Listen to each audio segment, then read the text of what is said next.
I'm here on the job site with Dale, who's a framing contractor. Hey, good morning. Dale traded up to Geico Commercial Auto Insurance for all his business vehicles. We're here where he needs us most. Yep, they sure are. We make it easy for him to save on all his insurance needs, all in one place, with coverage that fits his business and bottom line.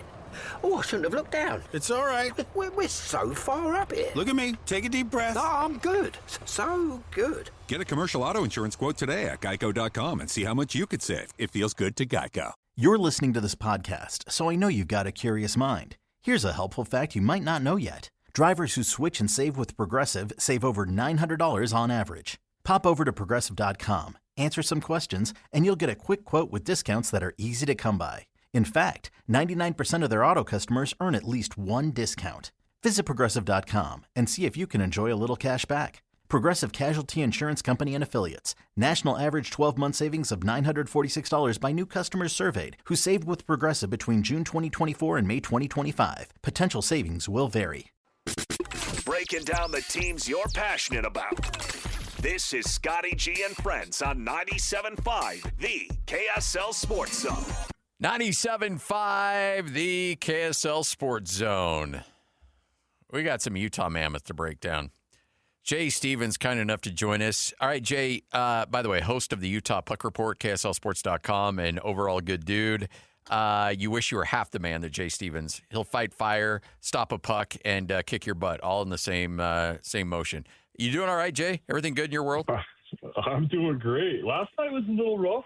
All right. Watching that, but other than that, great. So here's the thing. You are the good luck charm. Every time you come on, something good happens with the Utah Mammoth. And we didn't get you on at the end of last week, and they lost 2 in a row. So we've got to fix that. But look, you knew there was going to be a little bit of an emotional hangover after winning 5 in a row, that statement against Edmonton, clinching your spot in the playoffs. They were going to come back down to earth a little bit. But are you concerned with what you saw over the weekend? Yes and no. I mean, and I get it. It's super frustrating as a fan to watch your team and they rally off 5 in a row, and you think they're unstoppable going into playoffs, and then a couple things happen. And, Carolina, I really did not expect Utah to get past Carolina. Carolina's just playing really hot. Calgary is dangerous just because they're eliminated. They have a bunch of guys playing for jobs. And they have pride, especially when they're at home, and maybe even wanted to prove a little bit to Mackenzie Weegar, who, is now a Utah Mammoth. So there's a whole lot of things going on over there that aren't going on with Utah Mammoth. Utah Mammoth, you're right. They had an emotional letdown. You would have expected them to play better. So, yeah, I got a little worried with some of the sloppiness more than anything. Yeah. Calgary did a really good job at clogging up the middle and taking time and space from each player. And that's exactly what you're going to see when you get in the playoffs. So I thought Utah would be a little bit more ready for that, but they weren't. And you saw the miscues. Obviously the one with Vanacek behind the net is horrible, but he did that later in the game too. We also had defenseman pass right out. Like Vanacek's first save was a horrible turnover right to the front of the net. So there were just some really weird just letdowns last night that didn't look like your playoff-bound Utah Mammoth, and I hope they shake that off and they're ready for Winnipeg. So, yeah, you've got Winnipeg coming up, and so let's talk about obviously the Mammoth are in the postseason, but where they stack up in that postseason is still very much in play. Just kind of work us through the situation and some of the scenarios that are out there for Utah. Yeah, it gets really crazy right now, right? Like Utah has to win. I think the magic right now is they need at least 3 more points in the next 2 games to keep that wild card 1 spot. You've had the LA Kings to have had some kind of a resurgence, plus they have a game in hand. They've only played 79 games, so they have 3 games left. They currently stand at 87 points. So let's say LA wins all 3 games, and that gives them 93 points. So Utah would be tied with them if they only picked up 3 points, but then they have the tiebreak for the head-to-head. But you got to look – so you would expect Utah to get 4 points. As long as they win the next 2 games, they keep wild card 1, everything's fine. Nashville's kind of sneaking up too. They're at 86, but they only have 2 games left. So Utah really can do themselves a favor if they pick up at least 3 points and LA drops a game out of their next 3 games. Otherwise, it gets really confusing. And you still got Anaheim and Edmonton and Vegas just clogging up that Pacific top 3 spots. And I think most Utah fans are hoping that it's Anaheim. Utah's lined up really well against Anaheim. If they take first place in the Pacific, Utah keeps that number 1 wild card spot. That would be the matchup. But as it stands right now, Utah wild card 1, Vegas Golden Knights are first in the Pacific, so that's who they play. If Utah falls off, it ends up in that wild card 2 spot. They get the Avalanche, who, most people think are just going to walk right to the Stanley Cup. You might as well just hand it to them right now. Yeah, so I'd say that's motivation right there. You want to avoid Colorado as long as you possibly can. But let's stay, for the sake of argument, Utah holds on to that number 1 spot. You mentioned Anaheim. What are other teams that, if you look at whether it's Vegas, whether it's Edmonton, Anaheim, who would you prefer to see in that first round out of those realistic chances if you hold on to that 1 spot? For me, it's Vegas. I know that Utah has done a really good job, and we in the media have talked a lot about how Utah's done a good job against Anaheim all year, but they've also had really good success against Vegas. And Vegas is also one of those teams that for some reason struggles to score goals once they get to the championship game or once they even make to the playoffs. They're one of the most potent teams. Even like you go back, they got 8 years of history, and they were really good, and then they make the playoffs, and all of a sudden they'd stop scoring goals. And that's the kind of team you want to play against, is a team that can't figure themselves out, right? So for me, yes, Utah has done really well against Anaheim, but I think they line up and they match up better against Vegas. I think the high power, the fastness of the Utah offense, when they get that speed going and you get all that, and they're coordinated, not like what you saw last night, but what you saw during that 5-game winning streak. When you see them coordinated, when you see the offense working and they're putting up, between 4 and 7 goals a game, they're going to take it to an aging Vegas team that isn't what they were, and they've held on, which is crazy. They've held on to some of those players like Mark Stone, who's still putting up good numbers and is still an amazing player, but that's who they're counting on to carry them through. And he's just not the same Mark Stone. Still a great player and one of the best. He'll be in the Hall of Fame, but when you look at Anaheim, I just think that they're young and fast. Edmonton has just been kryptonite for Utah. I know Utah got that win, but for me, it's Vegas. I'm completely fine with that matchup. And you probably would prefer no Edmonton in the first round too. Yeah, Edmonton is just scary, and they're going to get Draisaitl back. And as cool as it was to see Utah beat Edmonton in overtime, to finally beat them for the first time in franchise history, you got to have an asterisk by it that says, hey, wait, Leon Draisaitl, who's the second leading scorer, usually in the NHL, because he's either setting up McDavid or he's getting set up by McDavid. And he's also a phenomenal player. He can do it on his own. But when you pair him up with McDavid, that is a scary team that has advanced to the Stanley Cup championship the last 2 years. They're one goal at one point away from winning the cup. So, yeah, Edmonton to me is a team. I think they're a dark horse. I think they're in the Pacific. I think they can get through. I think they're the team that matches up best against Colorado to get out of the West. But, yeah, they're just scary. And when you get Draisaitl back, Utah just would rather not see them in that first round. But on the same token, one of the things we were talking about with last night is you got to remember, you didn't have Barrett Hayton, McBain didn't play, obviously Veggie didn't play, so there were a lot of guys out of the lineup last night that typically would have helped, or at least a couple. McBain's one of the hearts and souls of the Utah Mammoth, so Utah's also going to be better when they get those players back. But yeah, Edmonton's a no for me. If I got to pick, I would pick Vegas or even Anaheim, and I'd love to see Edmonton just not play Utah again this year. We look at the NBA that we've covered forever here, and a lot of people talk about, and we've seen it up close and in person, when the playoffs roll around, the level of physicality goes through the roof. The level of intensity goes through the roof. There's no taking plays off. There's no load management. There's none of that nonsense. And also, refs swallow their whistle a little bit more in the postseason. Are those things all true when it comes to the NHL? Yeah, 100%. You're going to see a different officiating, and it gets a little frustrating during the first round of the playoffs.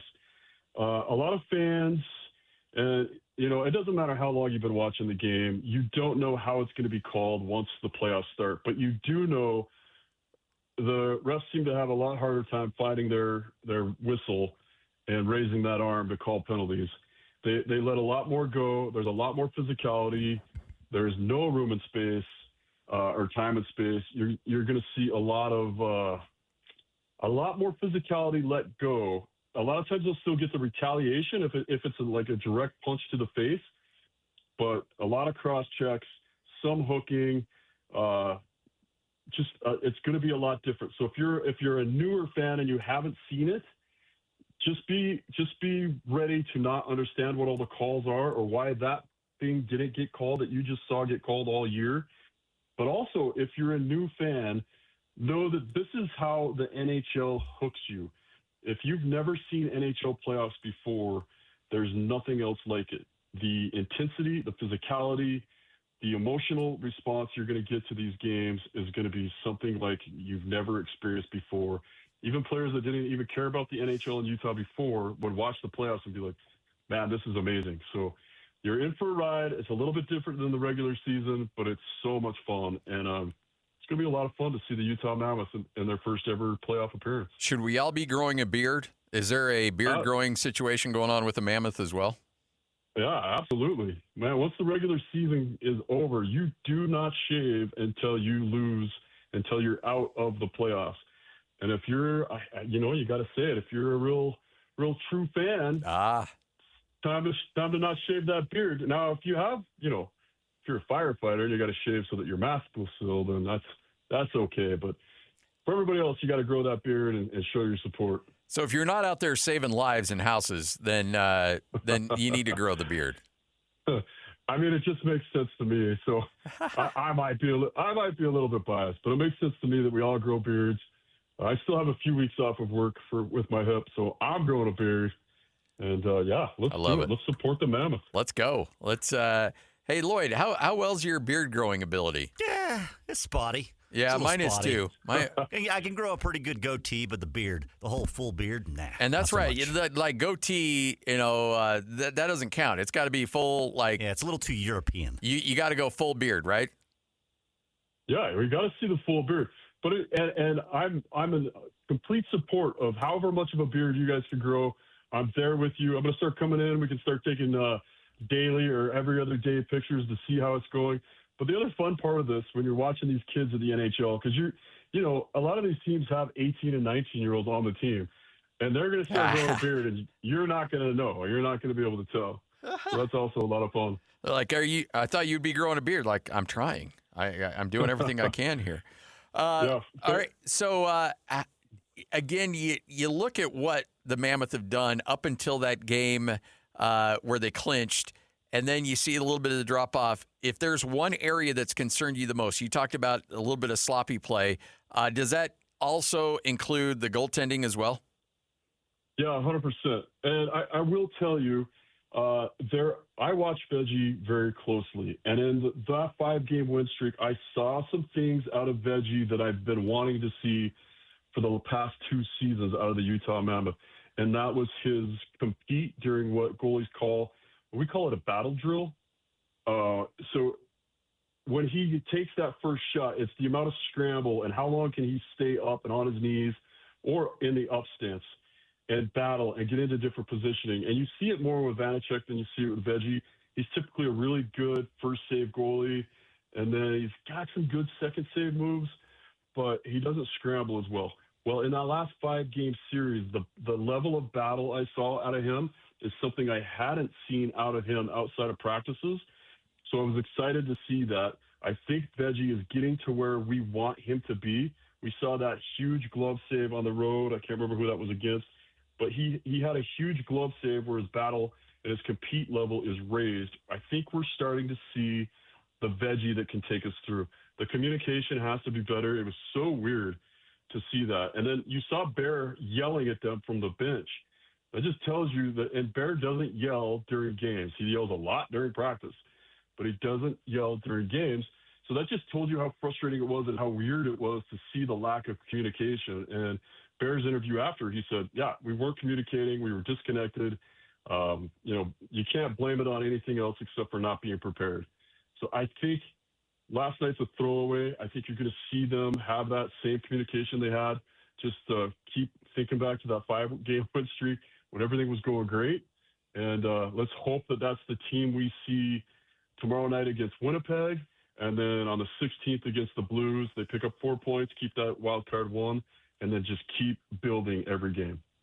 So as we come down the stretch, you got these games remaining here for Utah, but you're also going up against teams that may not be at full strength or may be kind of packing it in and thinking about Cancun already. Is there a situation where you get down late in games where teams that have either made the playoffs and know what their seedings are will start to rest guys, or teams that aren't playing particularly well will just kind of rest guys and let them coast off into the sunset? We're all just used to NBA mode where we see this over and over. Does that translate to the NHL? Not really. I mean, it's starting to pop up. It's nothing like what you're going to see in the NHL, though, or in the NBA. The NHL doesn't really buy into that, and you're going to have a hard time telling an NHL player he's missing a game. I love it. To rest or whatever. NHL players want to play every game. They really take the brotherhood and the commitment to that brotherhood seriously. They feel like they owe it to each other on the team to be there every game, to be at their best. You might see goalies start to get rested. You might see a team, especially a team that's already got a spot, you might see them play some of their rookies a little bit more, or pull up a goalie from the East Coast League and see how he can do in a game. So, and then in those games, against St. Louis, who's already been eliminated, they're going to pull up some guys, and they're going to take a look at them, and they're going to put them in against Utah to see how they do. So, yeah, those teams that are eliminated, you're going to see some guys fighting for jobs next year, maybe literally fighting for jobs. And Utah has to know that, stay out of that garbage play that can happen. But yeah, you're gonna see it, and you might see it from Utah too. They already pulled up Villalta, who's one of the best guys you'll ever interview, and he's just so much fun, and he's just a surge of positive energy around that guy. So you might see him get a game. It just depends on how comfortable Utah feels. They'll probably be watching what happens with LA tonight. That might determine which goalie starts tomorrow night. But you see a little bit of it, but not like the NBA. There's a thought in the NBA and even college basketball too, where once you get your lineup set and your rotation set, you don't mess with it when you go into the playoffs or postseason play. How fluid can coaches be with altering their lines going into the playoffs, or is that something that you want to have cemented as much as possible? This is where the coaches really make their money. I mean, obviously it's a lot about practices, but a lot of times, especially as you're going deeper into the playoffs, you'll see coaches shorten their bench. You'll only see line 1 and 2, and then maybe sometimes line 3, and they're constantly watching matchups. And if they see something where they're like, hey, if we move Carconi from the third line to the second line instead of Cooley or whatever, just throwing this out there, like if they see something that guy might work better on that line against the line they keep getting matched up against, especially the first 2 games on the road where you're not getting a last change, you might see the line start to change. You might start to see I see more of like a Lawson Krause getting used a little bit more. And once we get McBain back, you'll see him start to get a little bit more of that an extra shift here or there, go out with another line, because Lawson Krause has that ability to just jump in another line, use his body.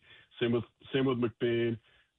And I think Utah's secret weapon over the last 10 games has been Alex Kerfoot. Yes. So you might see him get shifted in different lines and play with different players, just so that he's not constantly matched up against whoever the other coach feels like cancels him out. So that's where coaches really earn their money. They start messing around with their lines. Whatever line you see right now, it's not set in stone. There's a lot of changing during the game, during a period. It changes quite a bit. Hey, here's the dumb question of the interview, and that's assuming that we haven't already given you two of those already. How often are teams successful when they essentially pull a goalie in a delayed penalty and try to get an extra shooter out on the ice? Oh, I looked that up just the other day. It was around 18% on the delayed penalty, and then it's just above 20% when they pull the goalie looking for the extra goal when they're down a goal. So, it's a Hail Mary for sure, but sometimes it works. So that wasn't an entirely dumb question then. You've done some research on this. Yeah, it comes up, and I actually searched it because it happened in the Frozen Four games in Vegas last week. So yeah, it's just one of those things that if you can really take advantage of that delayed penalty, the ref sitting there getting his arms getting all tired from being up that long. You got to get a good shoulder workout in before, do some yoga. And some teams can stretch that out for 2 or 3 minutes with some good passing. Then you can really take advantage of that. And sometimes you just try to wear out whoever is out there killing their penalty too. Yeah. So it serves two purposes. Well, we appreciate it as always. Great stuff, Jay. Let's see this team right the ship, and can't wait to break down some playoff hockey coming up next week. Exciting things coming our way. Let's do it. Jay Stevens, host of the Utah Puck Report. You catch him over at KSLSports.com, and when good things happen, it usually involves Jay Stevens making an appearance on this show. Those two things are not unrelated. So if Utah loses 2 in a row, we get Jay on. They're going to get a W tomorrow. Well, if this does fix it, it's going to – we might have to get him on again Wednesday. I don't care if that dude's on a ladder with a hose in his hands, taking down, trying to save a 2-story house. We've had him on before when actually the alarm's gone off. We're going to have him on. Again, Jay Stevens, not just a hockey expert, but a firefighter. I mean, there's some guys that are just dudes, man. They're just dudes. And you'd like to think that you're a dude, and then you talk to Jay Stevens, who is, whipping through a knee replacement surgery like it's nothing.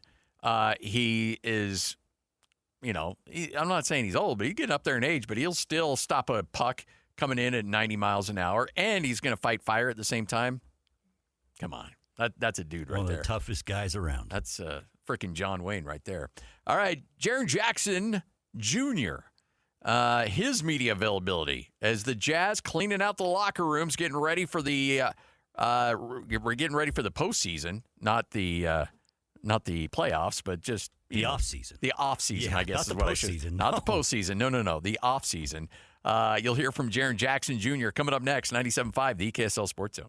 This episode is brought to you by Progressive Insurance. Do you ever think about switching insurance companies to see if you could save some cash? Progressive makes it easy to see if you could save when you bundle your home and auto policies. Try it at Progressive.com. Progressive Casualty Insurance Company and Affiliates. Potential savings will vary. Not available in all states. This guy actually has friends. Nice. This is Scotty G and Friends on 97.5, the KSL Sports Zone. 97.5, the KSL Sports Zone.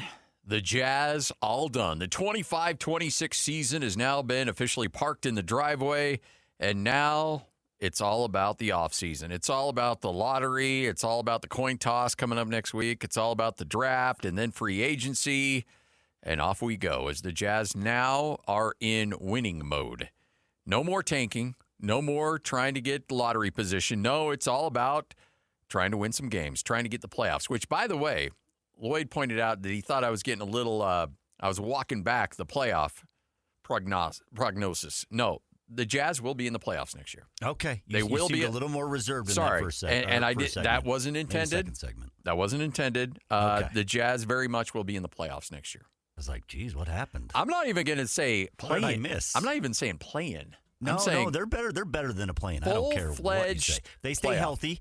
They are better than a play-in. 6 or higher. Absolutely. Yes. The reason why? Well, it all started with the acquisition of this player, Jaren Jackson Jr., who has been kind of out of sight, out of mind. The Jazz pulled the trigger on the trade, and then we saw what he could do, and then he was quickly relegated to the bench. The injury, I guess I should say, relegated him to the bench. But here is Jaren Jackson Jr., his time already in Utah and looking ahead to next season. What's kind of the last couple months been like for you? I mean, getting to know the guys, but not being on the court. What has this all been like? I mean, it's been fun. Every day just being around them, rehabbing and working hard, and I'm glad I got those 3 games under my belt before, so I'm overjoyed for that. Where is your knee? What's the latest? What's what? Where's your knee as far as health goes? Oh, it's fine. It's progressing normally, exactly how it should, and I'll be 100% for the season, but definitely 100% to train this summer, the whole entire summer. Is that scary to find out when someone says like tumor? Is it scary? Probably. You know, I think I heard it like pretty early in the morning, so I was a bit like, oh damn. But yeah, it's something. It's life, man. Everyone's got a problem or everyone doesn't have a problem until you have one. So I think I was happy they were with me on it and directed me in the right way to take care of myself. Lowry just told us that he was surprised, not in a bad way, but like when you got here, that you were way more detail oriented than he was expecting, and like picking up on small things and just like ready to talk right away. Did you want to kind of come in and make sure everyone knew that like this is a part of who I am? Well, I think that's probably naturally who I've been, especially later in my career. I've watched a lot of guys, you know, older than me when I was in Memphis, and they, you know, seeing what they do and taking different parts of that, making it my own. And yeah, he's right. I'm always thinking about the game, and when we're not out there, we're always talking about X and O's and how we like the ball and where we like doing things. So I think that'll help us kind of speed run. You can't really speed run it, but speed run on-court chemistry a little bit, kind of get ahead quicker. Having watched this team now for 2 months, what excites you about next season? Our size, our versatility, the talent levels off the charts. There's really not much to not like. I mean, everybody's playing hard out there. The offensive system's great. And just I'm glad to be able to come here and do whatever it takes to help and lead and compete. And, yeah. What can you do to help the defense? I mean, this year it's bottom of the league. You're known as a defensive stopper. What can you do to help the team? What can one person do to help the team change their ways? Just go. I mean, whenever the ball, just go. I think when I was out there, I get sample size, but, you know, they're releasing me to go to the rim from wherever I'm at, and they'll organize around me and recover around me. So not just rotations that are set, you know, with whoever's there go, but actually having me go. And I think just talking early and loud will help us because, you know, the guards can't see behind their head, and that'll help them a lot. How do you like to attack your off seasons? Like in your past, what have you done training-wise?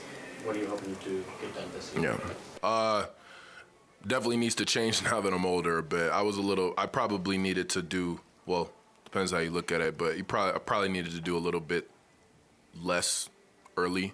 I think I would like to just hop right back on the court, like after any series when if I had lost a series or if we didn't make the playoffs, I was probably back on the court quicker than probably I should have been. And I think taking that time off from it is good, but I've been also rehabbing, so it's a different type of timeline. And just working on my body and my conditioning and really getting in the best shape, I think, is my number one priority. Like, I'm not thinking of anything else but that, because, you know, you can use conditioning as a weapon for real. Like, it's a huge thing, especially in Utah, so. What have you learned about Will? Will? What have I learned about Will? I mean, he loves the game. He loves to compete. He's fiery. Definitely wants to win all the time. So I think that fits in great with who I am as a person. Open dialogue about who I am, just so he knows how to get the best out of me, coaching me. And, yeah, he's great. Well, do you like hard coaching? Do you need someone to come in a little bit softer? Because everyone's different with that. What do you like? I mean, what do you like? I mean, I feel like, you know, I don't think like as a player, you don't get to pick that. I think you adapt to what you're in and be grateful for the opportunity. I don't know if I've ever had. I mean, I had Coach Izzo, so I know what's up and down the line. In high school, it was same sort of thing. I've seen hard coaching in my life, so I don't think I've known much else. I don't know any coaches that aren't hard, honestly. I think there's some coaches that are like, they know that there's some guys on the team that like, if they get really, really into them, then they're not going to react the best, so like they can be a little bit harder on some guys than others. Yeah, I mean, I hope he's hard on me. I hope that sets the precedent for everything down the line. I want to be coached, and that's the only way you're going to grow. As you think about this team getting healthy and playing again with you and Key and Walker and Lowry, like, just what do you think about the potential of this team next season in a pretty loaded Western Conference? Yeah, there's no take every game for what it is. Don't look ahead. I know about the Western Conference. It's a bloodbath every year. That will never change, and I think that's the excitement about it. It's gonna be fun to compete every night. You're seeing these teams 4 times, learning them. So then when you get to the postseason, you figured out what they do, they figure out what you do, and you just got to do everything perfect or try to do everything perfect. I think the West is never going to change, and you just got to stay humble and put your head down and just work. You can't really look too much. You don't know where guys are going to be in the league come next season with the moves happening in the summer, but I guarantee you a lot of them will be in the West. Having been around for a couple months, what stands out about the consistency of the support from Jazz fans? Selling out games. I think when I'm walking around, just the dialogue is pretty interesting. Like they kind of skip the whole hello thing. They kind of just go right, hey, like they'll be like, hey, how's the knee? Is it good? That'll be like the first thing they'll say to me instead of hi. Kind of like, they're already in the system. They're already, I'm coming into their ecosystem a little bit. So it's unwavering support everywhere. Shoot, Park City, walk around downtown. I mean, you're gonna feel that. I for sure gonna feel it tonight in our last home game. You're going close to anyone inside the locker room specifically, anyone you've gotten to know very well? I mean, well, I came over here with my boys. I think with my schedule with when I started rehabbing versus when I was playing, like I was around Keontae a lot more. I think we've been pretty much in the gym at the same time all the time. So, conditioning-wise, we've been bouncing ideas off each other on how we want to approach the off-season. And then Lau is a psycho with just how he works. And I'm just, we're bouncing ideas off each other on what we can do to improve. Zay, EJ, Ace. Yeah, it's been fun. I mean, playing Rod's been fun. These guys. I mean, y'all know them even better than I know them, and these are fun guys. I'll ask it kind of in a more pointed way. Do you think that this roster can make the playoffs? 100%. There it is, 100%. I'm with you. Jaren Jackson Jr. Can this team make the playoffs? 100%. Now, look, he's not going to say 50-50, 75-25. No, of course he's going to say 100%. But, look, there's sometimes you say that and you're like, ew. Was a little bit different. Was that Austin earlier? Because that same question was asked with Austin, and he was like, Austin is a little bit more diplomatic. Right. And I understand that. And also Will Hardy was asked about that. Yes. Will's like, look, I don't know what a roster is going to look like, and you can't really figure out injuries and how that's going to play out. But, okay, I'll say this right now. I don't know who the Jazz are going to pick in the draft. I don't know where they're going to draft. So let's just take the draft pick and throw it out, okay? Let's just say that whoever the Jazz pick, let's just assume it's in the 5 to 8 range, and it will be a solid rotational player that doesn't offer you much, but a nice rotation player. So let's just look at your starting 5 then. Keontae George, and then you got Jaren Jackson Jr., probably at the 3, Larry Markkinen at the 4, Kessler at the 5, Ace Bailey, slide him at the 2, I guess. So, but anyway, in some way, shape, or form, that's your starting 5. That's a playoff team. Now, that's a starting lineup. Now, you're going to need some depth, and I think you've got that as well that you've worked on, but that 5 gives you a playoff caliber starting 5, especially if Ace Bailey continues to grow and develop the way that we all think he will. Now, injuries can derail that in a hurry. Yes. Let's be honest.